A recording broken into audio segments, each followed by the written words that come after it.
Hello, fellow traders. 'Tis I, the Rumpled One. Okay, the reason I'm laughing is I got about halfway through the video and I clicked on the wrong button, and so I'm going to have to start over again. So it's Monday, December the 17th, the year 2018. Let's talk trading. Stoicism and trading. And the reason I'm laughing is because when I was talking about Stoicism, it's a lot like the Serenity Prayer. And, you know, there are things that we can change and things that we can't change, and we need to have the wisdom to know the difference. And so I reached a point where I couldn't change. It couldn't be changed. I had to go back and redo it. So there's no reason to be mad. And so I just have to laugh at myself. So if I can remember what I said before about Stoicism, um, how it applies to trading is that there's certain things that we have in our control and certain things we don't have in our control. Main thing we have in our control is our money and risk management. We can control the amount of risk that we place each trade, and we do that by controlling the position size and controlling the stop loss. We determine where the stop loss is, and that determines the position size, or we just determine the position size, and that will determine where the stop loss goes. But we can control our risk. We can control what we choose to trade. Pairs, currency, currency pairs. We can trade stocks. We can trade commodities. I mean, we get to decide what market we want to participate in. We can decide when we want to trade. When the market's open, do we want to trade at the beginning, during the middle, towards the end, the whole time? It's all in our control. And things that aren't in our control, well, that's why it's called trading, because we can't determine if a trade's going to be a winner from the beginning. Once we put that trade on, it's pretty much that's it. No more. It's like once that dealer in roulette says no more bets, we got to wait and see where the ball drops. So in trading, it's pretty much the same. Once you put that trade on, you just have to wait and see where that ball drops. And either you get to collect some more chips or you don't. On the monthly, 41 pips off that low, 122 off the high. And you can see we have been in each of the wick zones, and we've come out of each of the wick zones. Once again, showing how powerful and profitable those wick zone trades can be. On the weekly, we exited that weekly wick zone, the lower, entered the top, exited the top. Once again, proving how profitable those wick zones can be. We've got one unfilled gap, showing how profitable those gap trades can be. Daily, as you can see here, we opened in the wick zone, lower wick zone on the daily. We exited for a nice profit.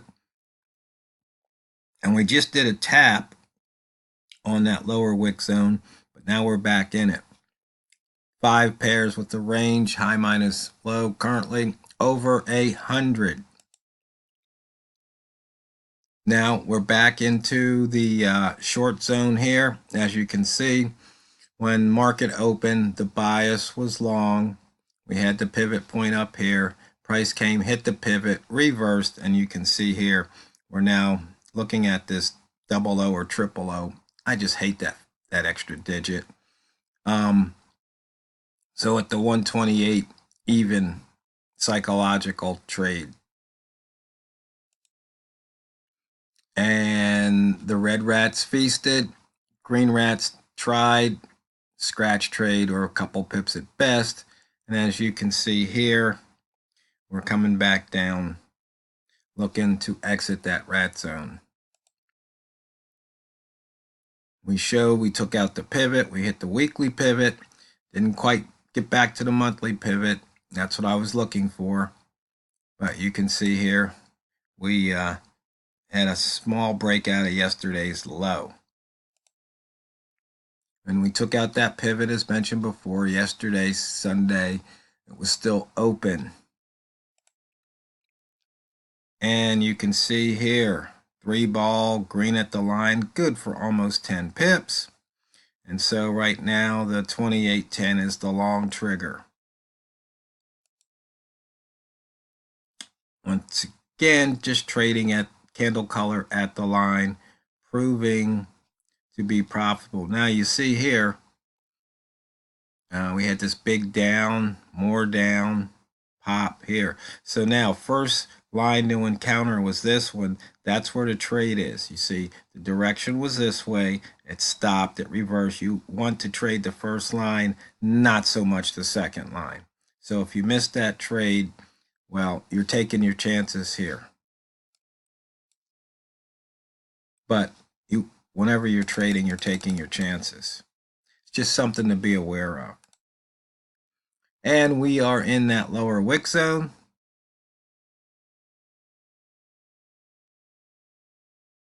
Looking to go long at 28.12, and the short is 127 point, call it 98. And we've got the holo right here, 128.07, long trigger. And what was this long? 128.12. So you see you've got a couple of long triggers right in the same area. Inventory retracement bars.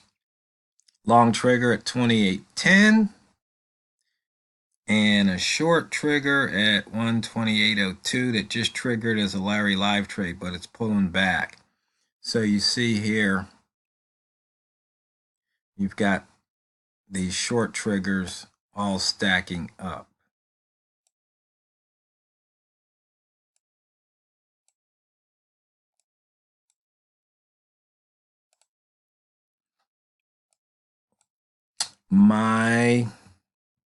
One of my favorite trading screens here, once again, the price at the line, the previous week's open. There was a handful of pips, it dipped down, scratch trade. Here we go, nice trade.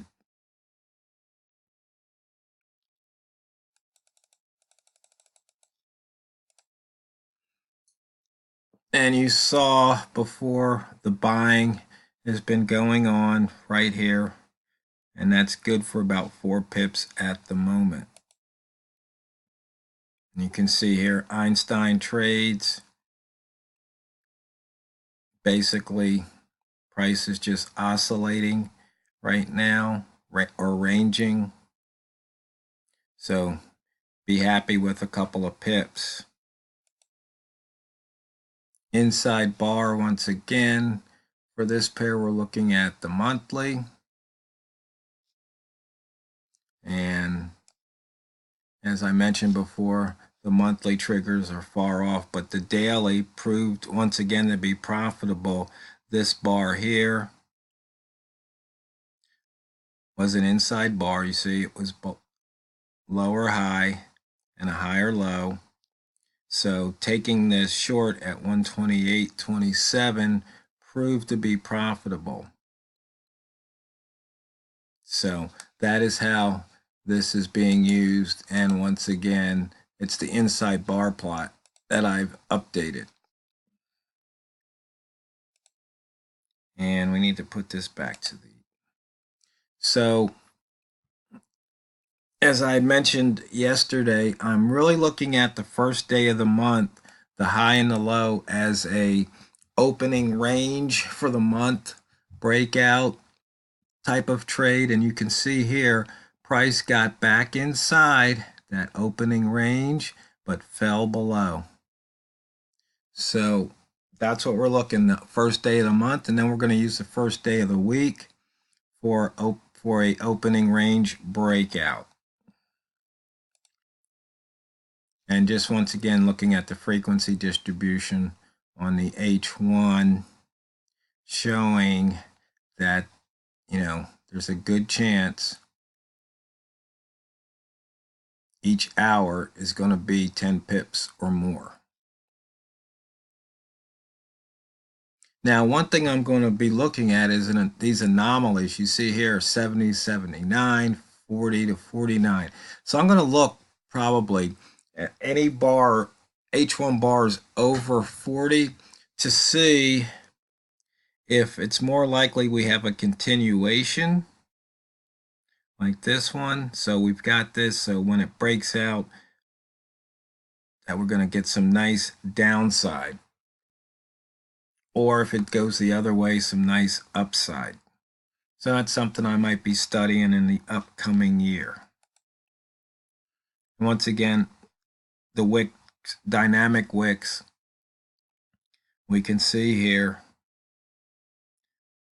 what wicks price is in. So you can see we're in, and you see how it changes with the ticks. So you can see here we're in the wick zone of the previous H1 bar. But, you know, this works on the daily or the weekly or the monthly. So, fellow traders, that wraps it up. Remember, Stoicism, being able to face adversity, hardship, pain, and suffering, basically, you know, sucking it up, buttercup, keeping that stiff upper lip, just taking it, not complaining, not being emotional, just going about your business. So, with that in mind, fellow traders, remember, it's not what you trade, it's how you trade it. So, let's get out there and drain the banks.